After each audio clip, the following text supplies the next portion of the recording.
إنما الأعمال بالنيات. يا أيها الناس اتقوا ربكم الذي خلقكم من نفس واحدة وخلق منها زوجها وبث منهما رجالا كثيرا ونساء واتقوا الله الذي تساءلون به والأرحام إن الله كان عليكم رقيبا. يا أيها الذين آمنوا اتقوا الله وقولوا قولا سديدا يصلح لكم أعمالكم ويغفر لكم ذنوبكم ومن يطع الله ورسوله فقد فاز فوزا عظيما.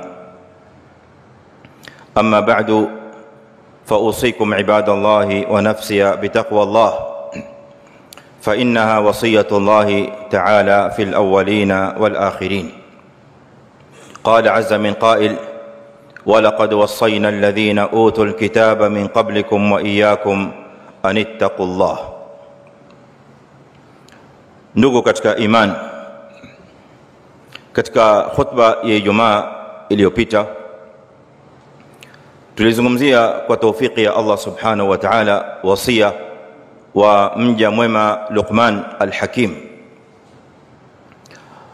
Kutokamana na uzito wa wasia huu na kutokamana na umuhimu wa wasia wa huyu baba ambaye amekaa na mwanawe kumpa wasia pamoja na mauidha, ndiyo maana Allah subhanahu wa ta'ala akatuwekea wasia huu aliozungumza huyu baba kumwambia mwanawe, na akayanukulu maneno ya baba yakawa ni miongoni mwa maneno ambayo Allah azza wa jalla ameyaeleza katika Qur'an kutoka kwa baadhi ya viumbe vyake subhanahu jalla wa ala, kwa sababu ni maneno ya haki, kwa sababu ni maneno ya ukweli, kwa sababu ni maneno mazito na ni maneno yaliyobeba umuhimu mkubwa katika maisha ya kila Muislamu.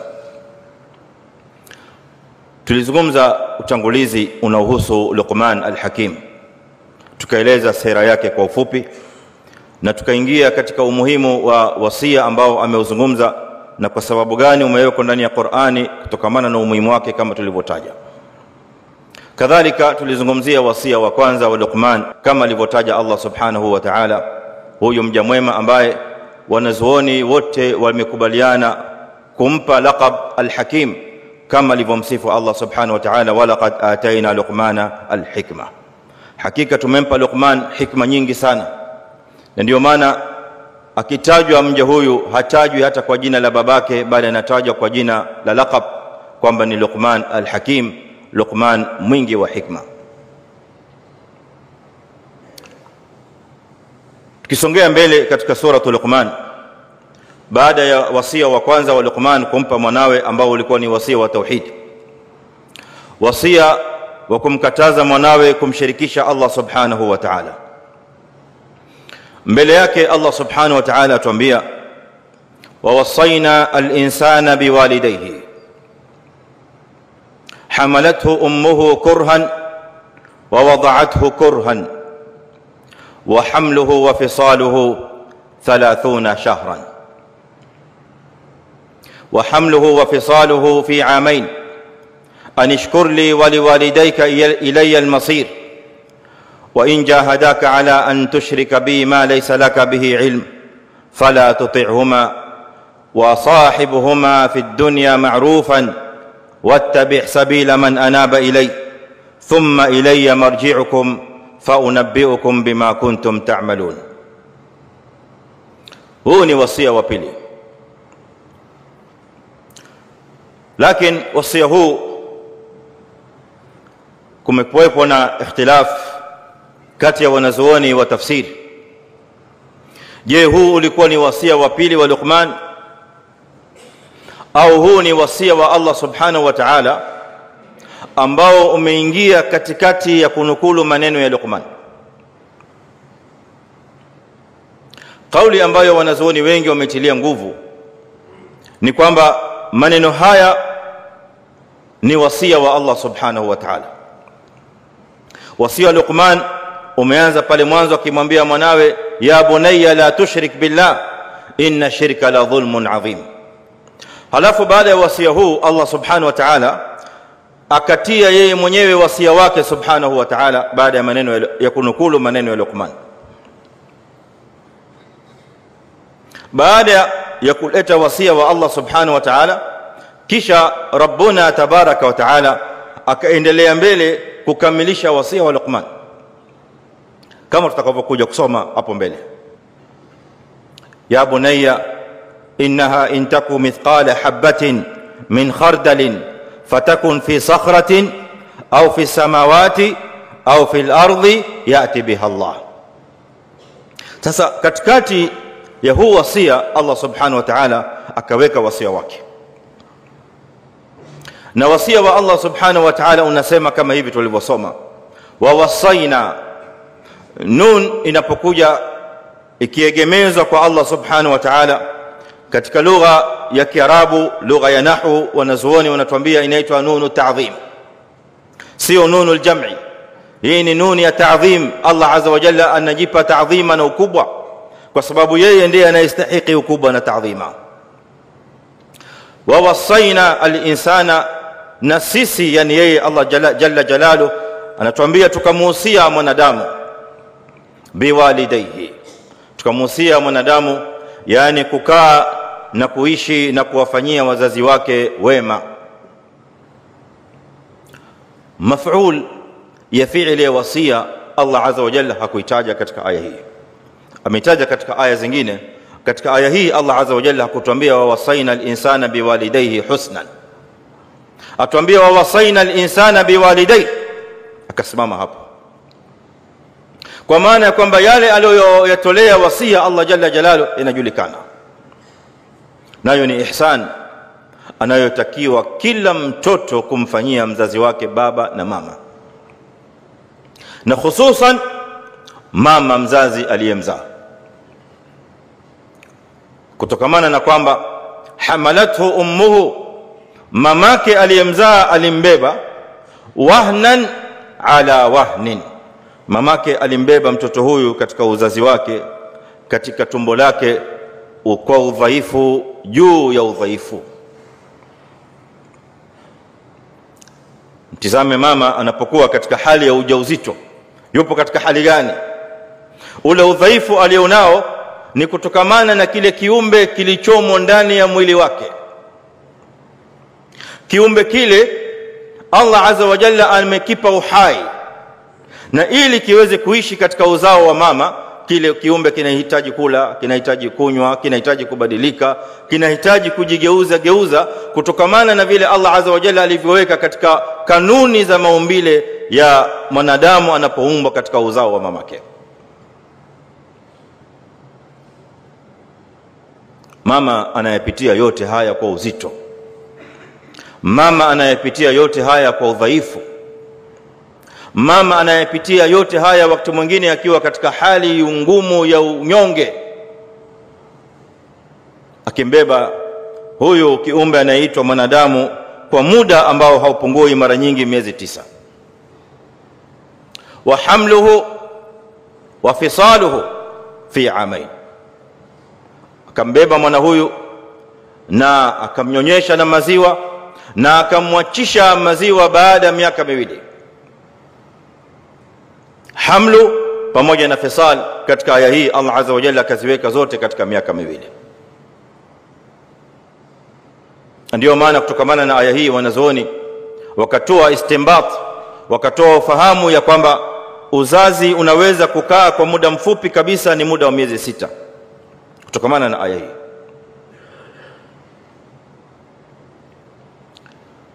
Anishkur li wali walidaik, aambiwa mwanadamu nishukuru mimi pamoja na wazazi wako. Ilayya almasir, marejeo ni kwangu.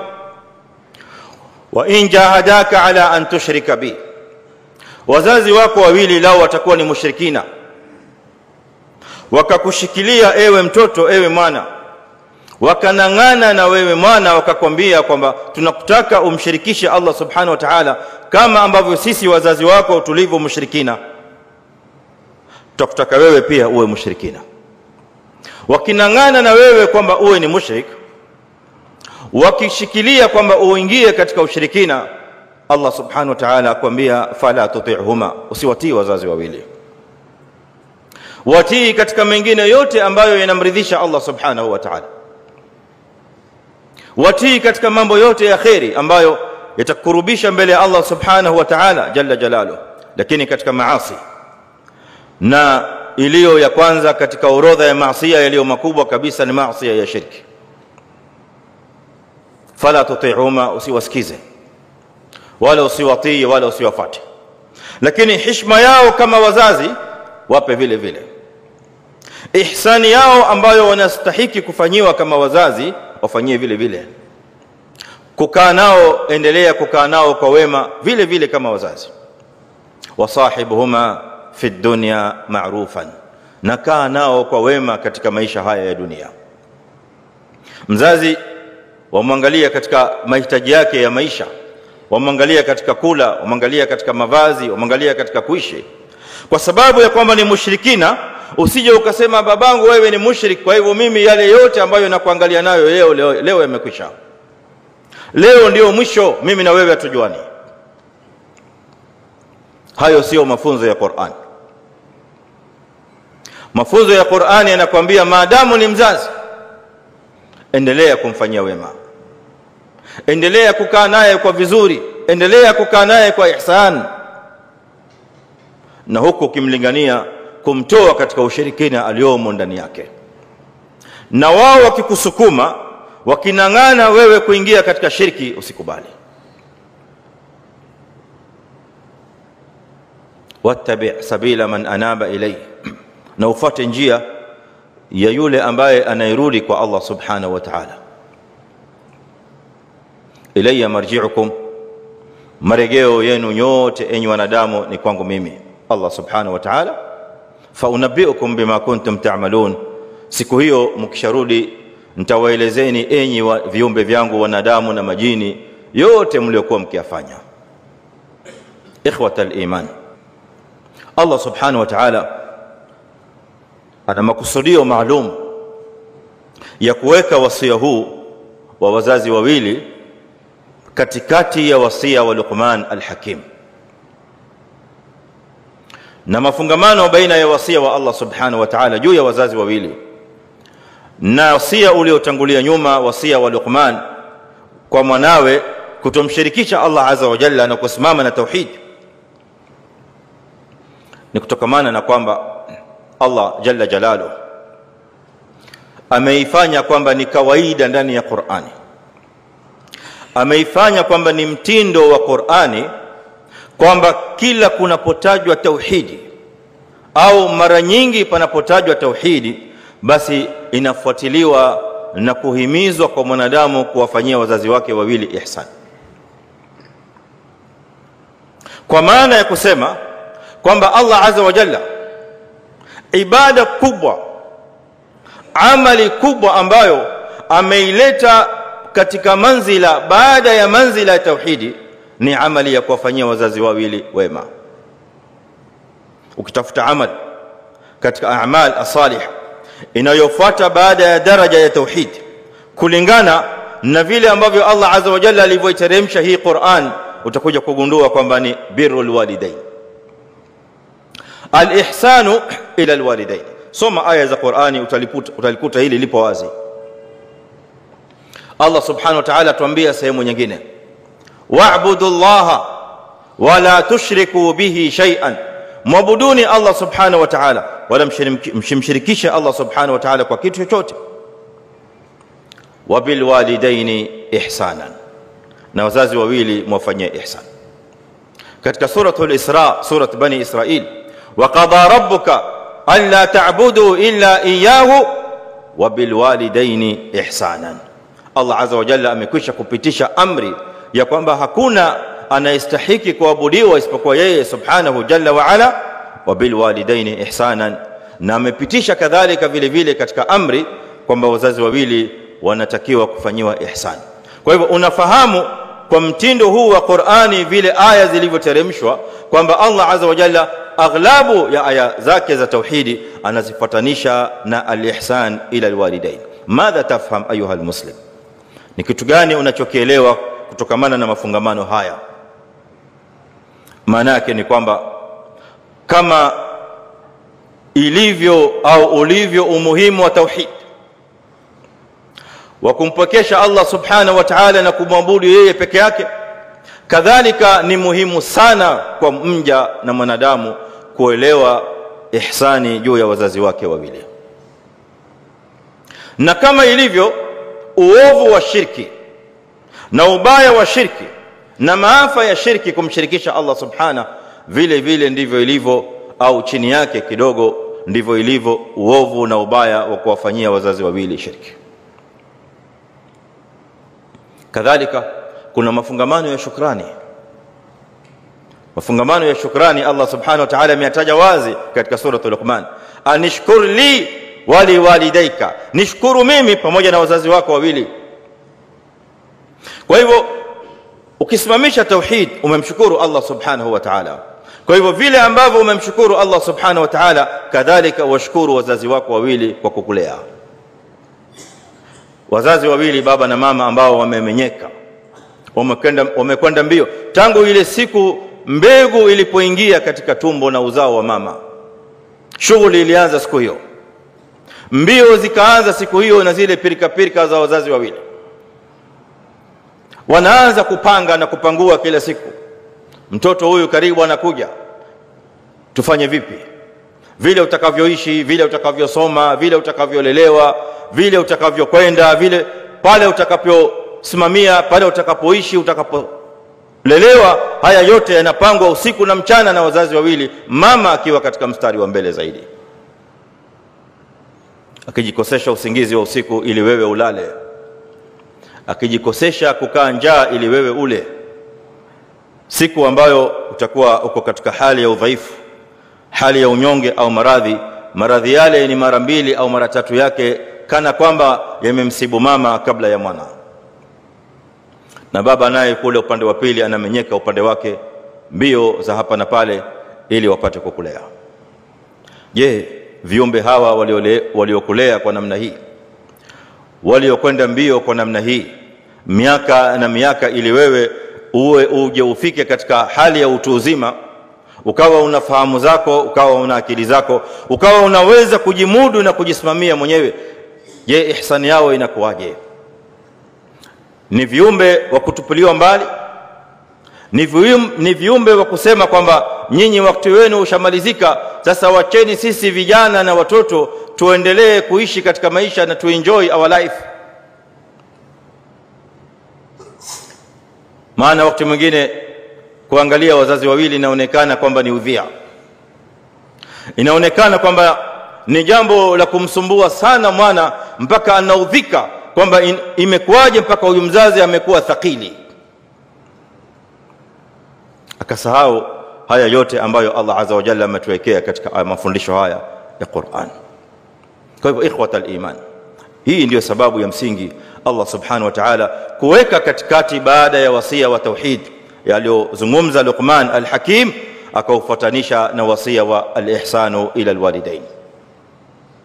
Ni mafundisho mazito ambayo amekuja nayo Mtume Muhammad sallallahu alaihi wasallam. Amepokea Imam Muslim na wengineo kutoka kwa Abu Huraira radhiyallahu anhu, asema salawatu rabbi wa salamu alayhi, raghima anfu rajulin, amedhalilika tena amedhalilika na kuingia katika hasara kubwa. Man adraka abawaihi inda al-kibar, yule ambaye atawakuta wazazi wake katika umri wa utu uzima, ahadahuma au kilaihima, wazazi wote wawili au mmoja wao. Allah subhanahu wa ta'ala akakujalia ukaishi na wazazi wako wawili mpaka wakafika katika hali ya utu uzima, wote wawili au mmoja wao. Falam yadkhul aljanna, na isiwe ni sababu ya mja huyo kuingia peponi. Yani umeishi na mzazi wako mpaka mzazi amekuwa mtu mzima akafa, ikawa si sababu ya wewe kuingia peponi. Huo ni udhalili mkubwa sana, kwa maneno ya Mtume Muhammad sallallahu alaihi wasallam. Hii ni kutokamana na umuhimu na uzito wa wazazi wawili. Kila ambaye ana mzazi mmoja au wote wawili bado wapo hai, fahamu ya kwamba hiyo ndio barabara yako kubwa iliyoko mbele ya macho yako, ambayo uamka nayo na unalala nayo kila jioni na asubuhi, inayokuwa ni sababu ya kukupeleka peponi. Kijana amekuja mbele ya Mtume sallallahu alaihi wasallam, amwambia ya Rasulullah, idhan li fil jihad, nimekuja ewe Mtume unipe ruhusa niingie katika jihad, niandike katika kikosi cha kivita nami kadhalika nishiriki katika vita. Amwambia Mtume sallallahu alaihi wasallam, amuuliza ahayun walidak, wazazi wako wawili wapo hai? Kijana anajibu naam, ndio wazazi wangu wawili bado wapo hai. Mtume sallallahu alaihi wasallam amwambia idhhab, rudi, fafihima fajahid, rudi nyumbani, nenda kafanya jihad kwa hao wazazi wawili. Jihadi yako kubwa umeiacha nyumbani, wewe umekuja kutafuta jihad, lakini jihadi umeiacha nyumbani juu ya wazazi wawili. Unahitajia mujahada, inahitajia sabr, inahitajia kujikakamua ili kuangalia wazazi wawili katika utu uzima wao kama wao walivyokuangalia kuanzia wewe ukiwa mchanga. Wasia wa Allah subhanahu wa ta'ala ndipo ukaingia hapa baada ya maneno ya Luqman al-Hakim. قلت ما سمعتم واستغفر الله العظيم لي ولكم فاستغفروه فيا فوز المستغفرين ويا نجاة التائبين. الحمد لله الواحد الأحد الفرد الصمد الذي لم يلد ولم يولد ولم يكن له كفوا أحد، وأشهد أن لا إله إلا الله وحده لا شريك له، وأشهد أن محمدا عبده ورسوله صلى الله عليه وعلى آله وأصحابه ومن تبعهم بإحسان إلى يوم الدين. أما بعد، إخوة الإيمان، wasia watatu katika orodha wa wasaya zilizopo katika sura hii, ambao ni wasia wa pili wa Luqman. Luqman amwambia mwanawe, ya bunayya, ewe mwanangu, innaha intaku mithqala habba, hakika chochote kile ambacho kitakuwa katika uzani, innaha intaku mithqala habatin min khardalin, hakika chochote kile ambacho kitakuwa katika uzani wa mbegu ya khardali. Mbegu ya khardal leo inajulikana kwamba ndiyo mbegu iliyo ndogo zaidi na iliyo hafifu zaidi kushinda mbegu zote, kushinda mbegu ya simsim, kushinda mbegu zote. Mustard seed, kaitizame uzani wake, kaitizame ukubwa wake, ni milimita moja, haizidi hapo, pengine ni chini hapo. Habat min khardal, kitu chochote kitakachokuwa katika uzani wa habati khardalin, alafu fatakun fi sakhra, kiwe katikati ya pango au jiwe kubwa au jabali, au fi samawati, au kitu hicho kilicho katika uzani wa mbegu ya khardal kiwe kimepotea, kimekwenda mbinguni, kama kilivyopotea kimeingia katika majabali, kadhalika kipotee kipande juu kende angani, au fil ardhi, au kizame ndani ya ardhi, hakijulikani kiko wapi. Yati biha Allah, ewe mwanangu, uelewe ya kwamba kitu hicho siku ya kiyama Allah azza wa jalla atakileta. Inna Allaha latifun khabir. Makusudio ya maneno haya, ayuha alikhwa alkiram, huu wasia ni wasia mzito Luqman amwambia mwanawe katika jumla ya wasaya ambazo zimekuja katika sura hii tukufu.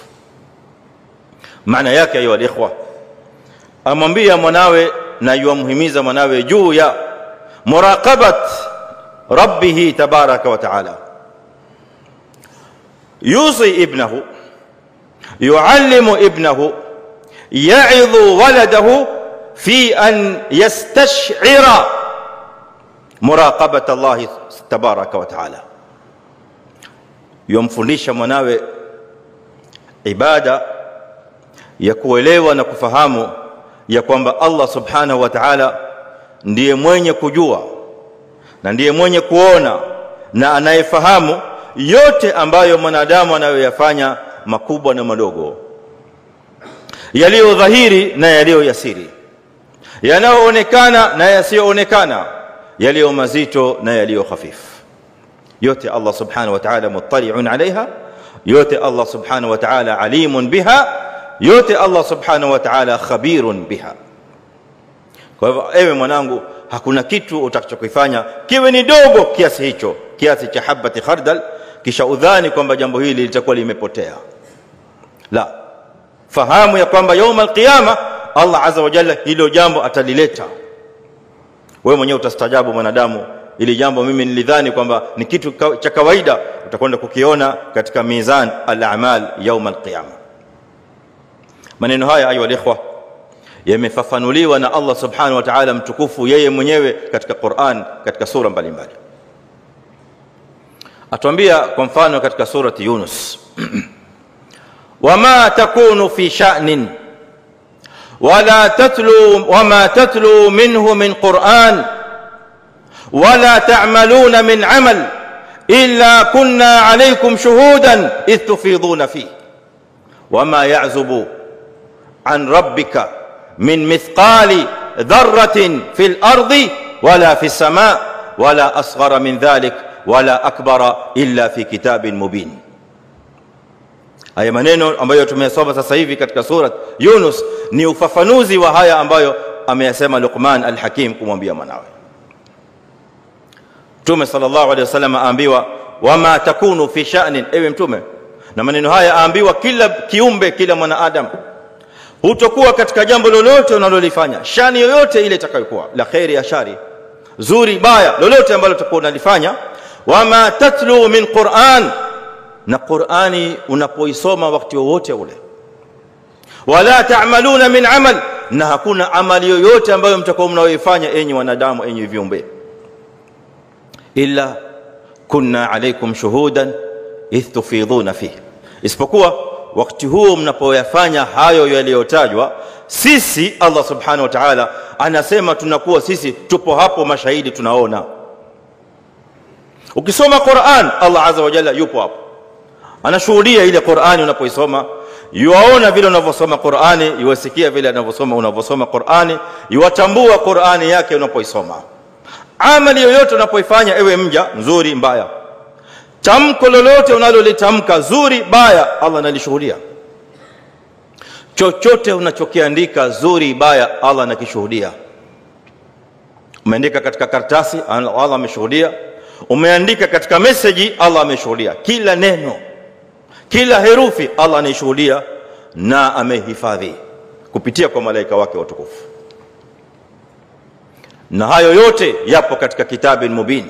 Yaum al-qiyamati mja atakwenda kuletewa hayo yote mbele ya macho yake. Illa kunna alaykum shuhudan idh tufiduna fihi wama ya'zubu an rabbika min mithqali dharra fi ardi wala fi samaa. Allah subhanahu wa ta'ala hakuna kitu chochote kinachompita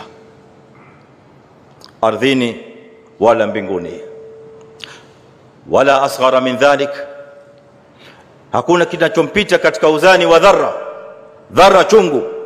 Hakuna kitu katika uzani wa chungu ambacho kinampita Allah azza wa jalla awe ameghafilika. Uzani wa chungu yule anayetembea, wala asghara min dhalika, wala awe iwe ni ndogo zaidi kuliko chungu, wala akbara au kubwa zaidi kumshinda chungu, illa fi kitabin mubin. Aya yote yapo katika kitabin mubin, yameandikwa kwa Allah subhanahu wa ta'ala fi lawhil mahfuz. ونضع الموازين القسط ليوم القيامه. aya nyingine inasema Allah subhanahu wa ta'ala tuambia يوم القيامه tutakuja kuweka mizani za uadilifu, tutatoa mizani za haki na uadilifu tuziweke mbele ya mja. Mawazin alqist, umekhtalifiana wanazuoni, je ni mizani moja au ni mizani nyingi? Kauli inasema kila mwanadamu atakuwa na mizani yake, ndio maana zikaitwa mawazin, lakini ni mawazin alqist liyawm alqiyama, fala tudhlamu nafsun shay'an, hakuna nafsi itakayodhulumiwa kitu chochote. Wa in kana mithqala habatin min khardal, imerudiwa tena, hata ikiwa ni katika uzani wa tembe ya khardali, ataina biha, Allah azza wa jalla tuambia katika sura hii, suratul anbiya, ataina biha, tutaileta, wakafa bina hasibin. Inatosheleza kwa Allah azza wa jalla kwamba ni mwenye kuhesabu na mwenye kuwahesabia waja wake, ambaye hatopitwa na hisabu wala hatoshindwa kuwahesabia waja wake vile inavyostahiki na vile inavyotakiwa kwa haki na uadilifu. Ewe mwanangu, elewa ya kwamba chochote unachokifanya Allah subhanahu wa ta'ala ni mwenye kukitambua. Wasia huu ayuha ikhwa, wallahi ni wasia mzito sana, wasia ambao unampelekea mja kusimama na muraqaba wa Allah subhanahu jalla wa ala, kutambua kwamba kila unachokifanya Allah azza wa jalla anakitambua na anakiona. Ikiwa unatekeleza ibada, elewa kwamba ile ibada unayoifanya Allah azza wa jalla muttali'un 'alayha, alimun biha. Kwa maana hii unatakiwa katika ibada ile uitekeleze kwa namna itakayomridhisha Allah azza wa jalla zaidi, uitekeleze ibada ile kwa ikhlas zaidi. Na kila mmoja anatambua ibada yake anapoitekeleza anaitekeleza namna gani. Unapokuwa katika muamala unaamiliana na watu, elewa kwamba Allah azza wa jalla anatambua ule muamala wako unapofanya. Kila dogo na kubwa Allah analiona, kila zito au lililo khafif Allah azza wa jalla analiona na analijua. Wako wapi wale wanaowadhulumu wenzao katika muamala? Yule yuwafanya ghish katika biashara zake, anafanya udanganifu katika biashara, anachanganya iliyo nzuri na iliyo mbaya, anageuza bidhaa ili apate kuongeza faida. Bidhaa zimeexpire, anabadilisha tarehe.